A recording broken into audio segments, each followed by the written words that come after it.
Tonight, after the strike on the Zuevka and Starobesheve thermal power plants, 500,000 residents were left without electricity. The occupation authorities in the occupied Donetsk region have declared a state of emergency due to the strikes on the Zuevskaya and Starobesheve thermal power plants. Ukrainian FPV-2 drones simply knocked out 2 key stations.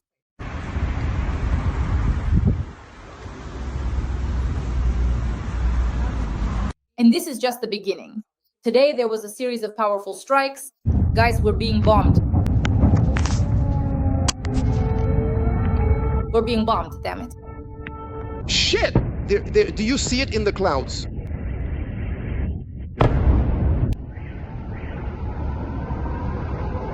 The General Staff officially stated that military targets in Russia were hit with attack-mass missiles. The explosion of the main gas pipeline near Omsk is burning phenomenally.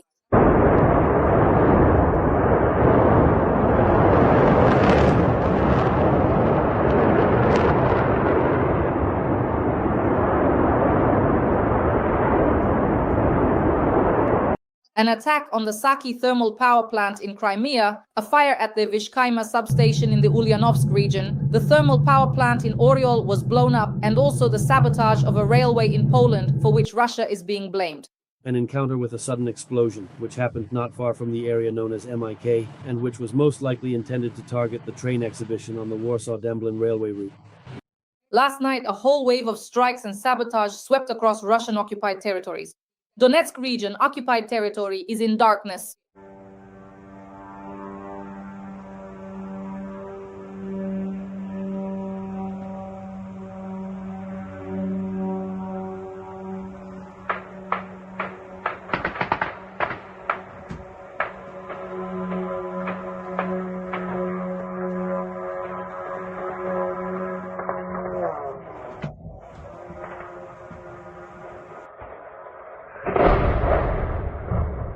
(2340). At this time, the entire city is completely without power, with no electricity anywhere in the area.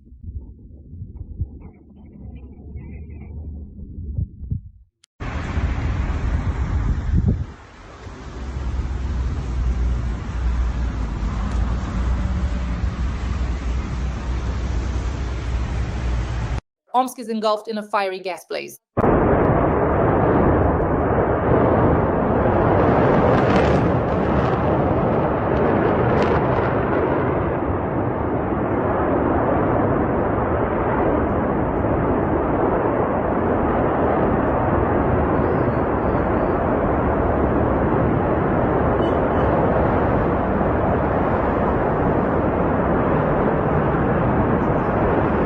Crimea was hit with a new attack on the thermal power plant, and in Poland, the Russians blew up a railway. And of course, the trail leads back to Russia.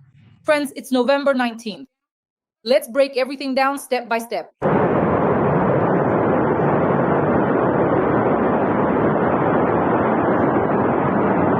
Friends, please like this video and let us know in the comments where you're watching us from, and a few words of support for the armed forces of Ukraine. Let's get started. 500,000 residents and the so-called DNR are without electricity, a strike on the BAM thermal power plant. At night, Ukrainian FPI Firepoint drones attacked the Zuevskaya and Starobesheve thermal power plants. Transformers, power lines, and boilers were damaged. The transformers of the second boiler were hit and are completely out of commission. The terrorist Pushilin admitted that dozens of settlements in Donetsk are in darkness. This is one of the largest blackouts in the occupied territories in a year. Let us emphasize right away, the Russians use these facilities for military logistics and turn local residents into hostages. And now, the most interesting news. A massive explosion on a gas pipeline near Omsk, a nuclear mushroom cloud over the city. At night, a main gas pipeline exploded in Rostovka near Omsk. A pillar of fire rose dozens of meters into the air. Locals report the smell of gas. There is panic all around. This, of course, is the work of those who care. A total act of sabotage. A fire. Dozens of crews worked to extinguish it. Not drones, but the scene is infernal. It's just perfect for anxiety-inducing news blogs. A railway was blown up in Poland. The trail leads to Russia. Reuters reports, citing intelligence agencies, that the railway sabotage in Poland is the work of Russians. The defense minister said directly that the trail leads east. This is part of Russia's hybrid war against Poland, NATO, and Europe. This is not just sabotage, it's an escalation. The SAG's power plant in Crimea has been damaged. Asint Analytics has obtained fresh satellite images. You can see serious destruction of the main building of the SAG's power plant. Strikes were carried out. On November 16th, part of the equipment was put out of commission. This is a blow to the entire power system of Western Crimea. There have been a number of blackouts there. And the substation in Oriol is on fire as well. The Veshkaima substation in Ulyanovsk region is on fire after an attack by Ukrainian drones. 900 kilometers from the Ukrainian border, the 500 kilowatt Veshkaima substation is burning. The substation is very old, dating back to 1956, but it is important. It connects the power systems of the Urals and the center.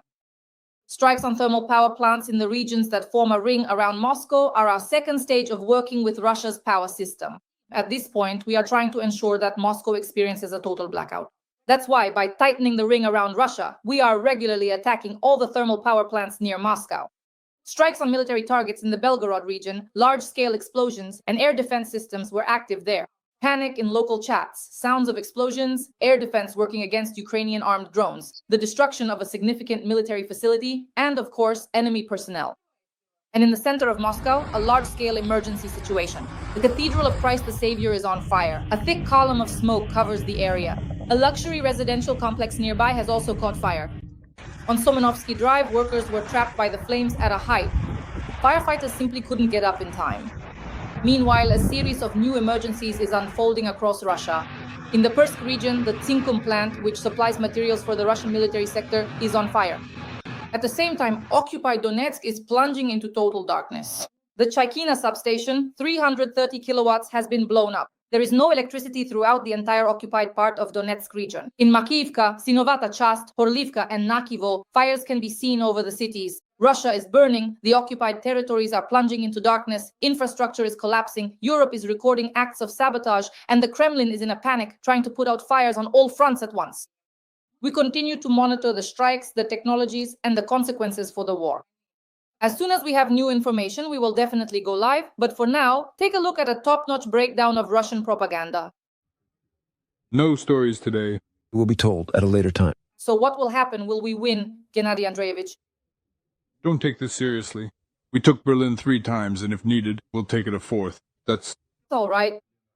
I'm a peaceful person. I'm for peace. I am currently in a state of mild, simmering rage. Just yesterday, for some reason that I still cannot quite understand, there was an official presentation of a humanoid robot right here in our country. At the same time, we've already had such robots before. We've shown them. There was Fedor, the robot. He did something, a manipulator. Listen, who are they torturing? Just explain. What are you doing? Seriously, what are you doing? Why? The company was just recently created, so they went ahead and showed it off.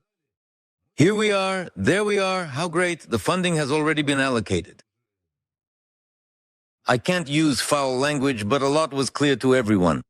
And so, to the music from Rocky, they bring out the Russian human idol onto the stage.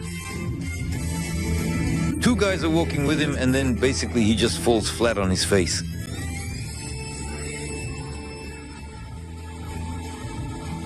They pick him up again to the music, and now 3 people lead him away. And the main thing is, hurry up, let's get the footage. This was being filmed, a movie about how to steal government or private money? What was all this about anyway? According to Idol's CEO, Vladimir Vitukin, the localization level has already reached 77% with a target of 93%. The company LLC Idol was registered just a few months ago, but has already received support from a new technological coalition, which includes leading Russian IT and robotics companies. A source in the market told RIA Novosti that Idol's value could range from 100 to 300 million rubles.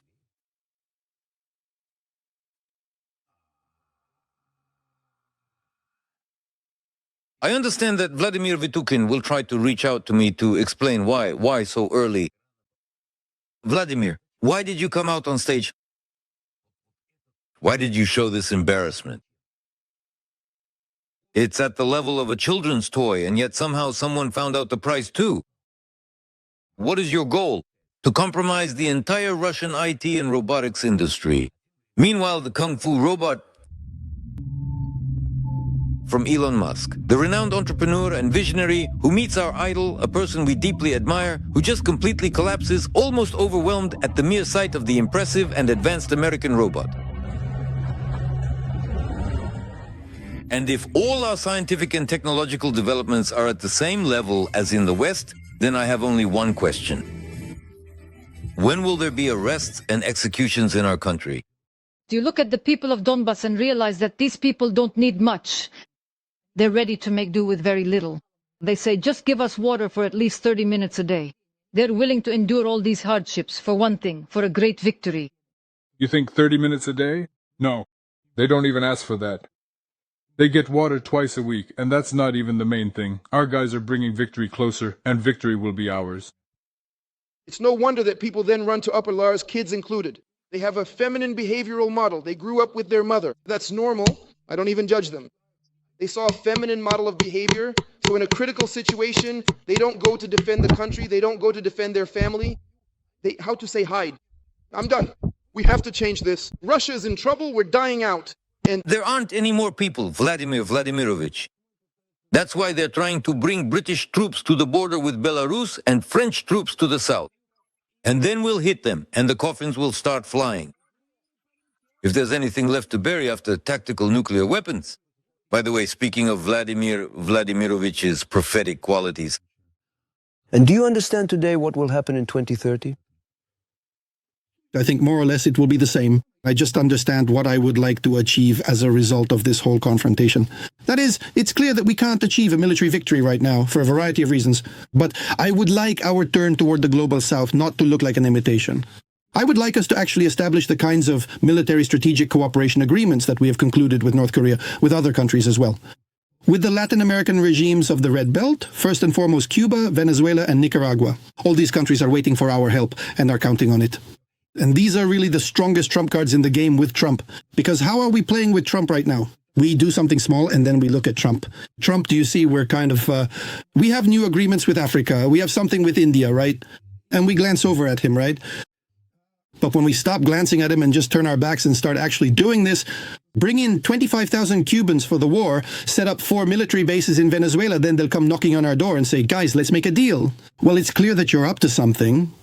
This sense of samurai-like cold-bloodedness, which, by the way, North Korea has, is exactly what Russia needs, at least to some extent.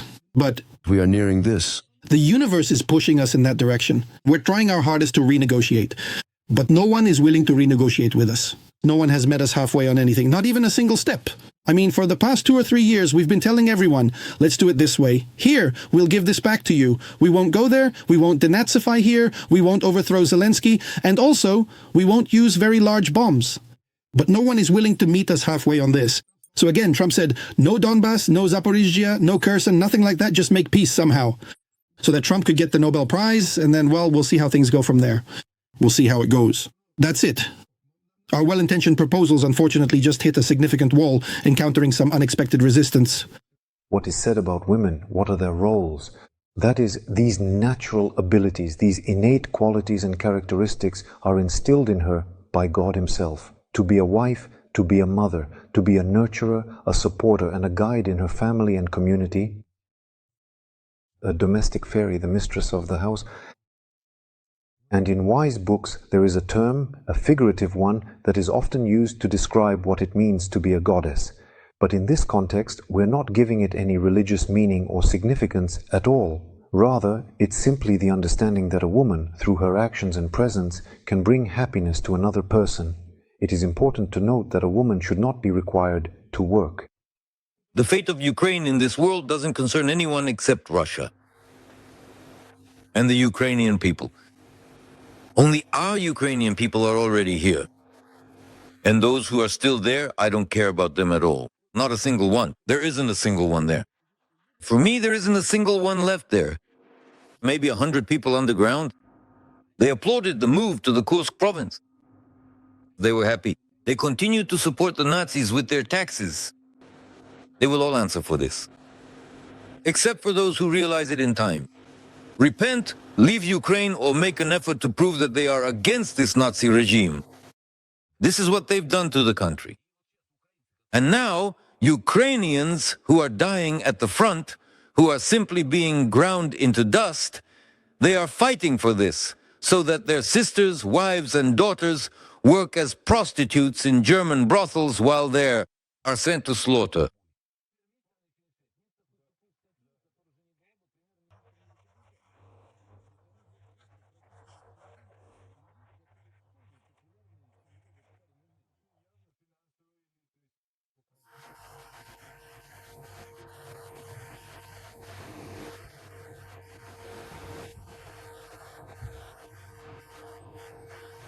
Erased from the face of the earth like Dnipropetrovsk and other cities. At the same time, we warn them at first. If they don't understand, we act. Well, there's no other way, unfortunately. It's not good or bad, it's just data. Well, how else can you fight a war? Only this way. Only this way. Look, we can see what's happening right now. There are active strikes on our oil refineries. Is Ukraine doing this? Of course not.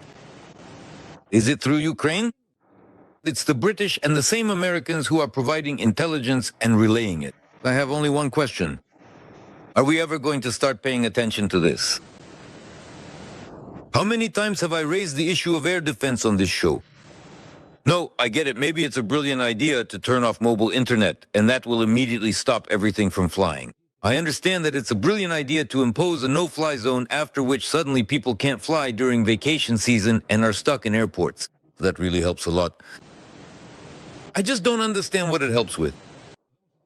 Because all of this supposedly helps, but the debris from the downed drones, as they say now, causes such damage that you wonder, is anyone actually responsible for this? Are they being collected in our country? No, I think the Democrats would definitely be better for us, because Trump is the kind of person who can make a very radical decision, and he will, definitely. And we'll see the hazel tree bloom, and finally Poseidon Sarmat. What beauty! Why will you finally see how beautifully the storm petrel flies over the gray flat sea? What? You're just like, you followed Obama's path. That's a vicious path. Then why do you like to step not only on your own rake, but also on the rake that others step on? And you don't learn from them. Well, the scariest thing is that we men, we kind of go crazy, but women, they help with their own. Because with them, a man and a woman, it's like she's blown back and forth like a leaf. Because she is meant to be part of a man, you see? She was taken from him and should be joined to him. She can't exist on her own, you see? That's the thing. That's why men are kind of foolish and scary. These foolish men are raised by single mothers, who themselves also developed that way at some point. You see how frightening it is. That's how it is. That's why Christianity is becoming, kind of sick, even scary now. And you wonder, what should we do? So for now, no one should be allowed to take communion during the war. It seems to me that if it's psychologically impossible for a woman, well, a psychologist after all, a doctor, a psychologist explains that this is a living life and today others are in need of this living life. I want to tell you that in our country, for a number of reasons, there are now a lot of childless couples who cannot have a child. And the waiting list for adopting small, healthy children is very long. And I think that here, perhaps we should take a different approach. Yes, agree with the woman. That she cannot or in the future does not want this child, but this child can live in another family. Friends, please like this video, subscribe to my YouTube channel, and in the comments, let us know where you're watching from, share your location, and leave a few words of support for Ukraine. It's very important to like the video, friends. Please, every like you give helps this video reach as many people as possible around the world. A like and a comment are a huge support for us. Support our content. Glory to Ukraine. Glory to the heroes. Ukraine. Absolutely.